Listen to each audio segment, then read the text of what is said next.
Hi, welcome to this video tutorial on how to use peak microcontroller for some simple arithmetic operation, which is addition of two 16-bit numbers. So the task of the program is we want to add two 16-bit numbers. Those numbers we assume that they are stored in the memory locations. So first number is stored at 25H, 26H, so 16-bit storage, 35H and 36H, again 16-bit storage. So for example, first number can be ABCD, second number can be DCBA. All values are assumed to be in hexadecimal. Now the result can be of 3 bytes, so I use memory location 44, 45 and 46H to store the result. So those registers I name it as result 1 register, result 2 register and result 3 register. For example, if I do this addition ABCD plus DCBA, what result I expect is 1888C. So that you can check. So if you have calculator, so you can work there. So in the hexadecimal mode, what I do is I use ABCD, that value I want to add with DCBA, and then what result I get is 1888C, 11887. So your code should give this result. So this is what is expected. So now what can be done to write the MATLAB code is simple process. So you have to follow that process. So wherever you have installed microchip, so you have to open that particular software, MPLAB. So after opening that particular software, you have to use a project wizard. If you go to the project wizard, it will first ask you the device for which you want to do the project. So first you select the device as PIC16F877A.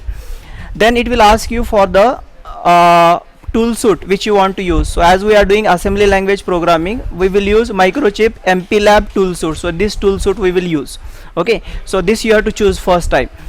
Then it will ask you to create the project. So you have to create the project in some folder. So presently I have this folder peak program demo. So in this folder we will create a project. So as the project is for addition of two 16-bit numbers, let me name this project as addition 16. So it is for 16-bit addition.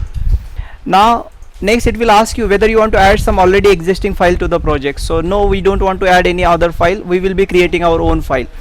So I skip that step and finish. So it will give you this window where this is the project window.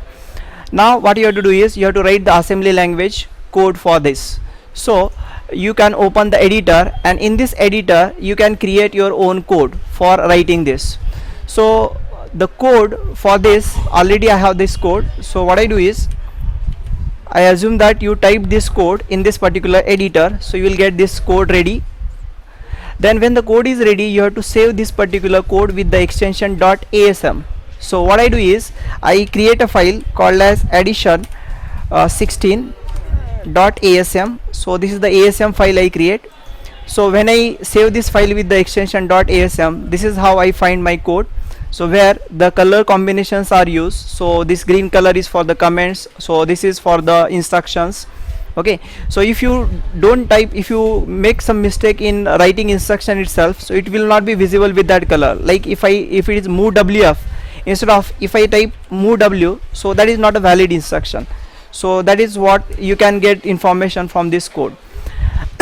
Now what this logic is, so to get this addition, what logic is being used is, what I do is I add this lower byte of first number with the lower byte of second number. I store the result. In this addition I may get carry generated. So if the carry get generated, what I do is that carry I add to the lower byte of the second number, higher byte of the second number. Again in this, if the carry is generated, I will increment this particular R3 register. If no carry is generated, whatever result I have got by adding carry of the previous lower bytes, so that result I will add to the first number's higher byte, and that result I store it as what you can say R2 register. So this is how I get the 16-bit value, not 16-bit, 17-bit value you get as the result. So the same is implemented through the logic. So this is the code for this. So every instruction has a comment which explains what that particular instruction does. So when this logic is implemented through the instruction, then what you have to do is you have to build the target prior to that you have to add this file to your project. So what I do is I add this file addition16 to our project. So now this file is been added. So now you have to check whether your code is correct or not. So you can go for building the target. For it, it will ask you absolute or relocatable. Let us make it absolute core for that. So then it will try to build the target. So you have to check the output window, and this is what is the message: build succeeded. So then I have to check whether my code is giving me the correct output or not. So for that, what can be done is you can go for using debugger. So in the debugger you select the tool, and as it is my program, so no hardware is involved, so I may go for MPLAB sim as the debugger. So if I choose MPLAB sim, immediately I can find that these buttons are appearing. So now I have to simulate the program, and then all these values are available in the registers. So now what can be done is, there is in view, you can have a view of file registers. So this is the view of file registers. Simultaneously you can have view of special function registers also. You can go for viewing the special function registers, and then what I can do is I can check whether my code will give me the correct result or not. So what can be done is, now you have to provide the numbers. So let us stick to our example where we say that ABCD is the first number and DCBA is the second number, and this is where the numbers are to be stored. So what I do is, this is the 25H. So here I store number AB. Now at 26 I store number CD. Then at 35 I store number DC, and 38 I store it as BA. So this is what is the input you expect, and your program should give the output 18887. So now when this is the code, either you can do the single stepping or you can run whole code. So let us check by running the code what result we get. So if I run this particular code, so initially it asks you that there is a watchdog timer expired, because here we have not deal with the watchdog timer. By default watchdog timer is enabled, and as here we have written infinite loop, so you are getting this message that watchdog timer expired. So what I do is, it is asking me the message, do you want this warning to be appear again? When I say no, automatically it will disable that particular watchdog timer. So I say no and see what result I get is 18887 after execution of this program. So that is what is expected from our calculator also.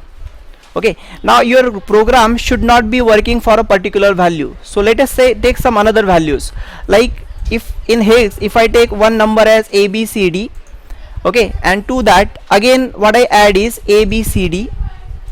So what result I expect is 1579A.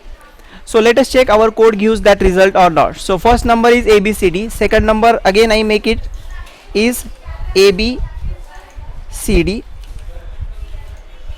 and again I run my code, I apply reset and I run my code.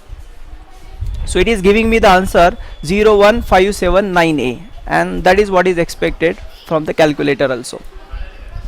So this is the demonstration showing you how you can use MPLAB software for creating some small project for adding to 16-bit numbers.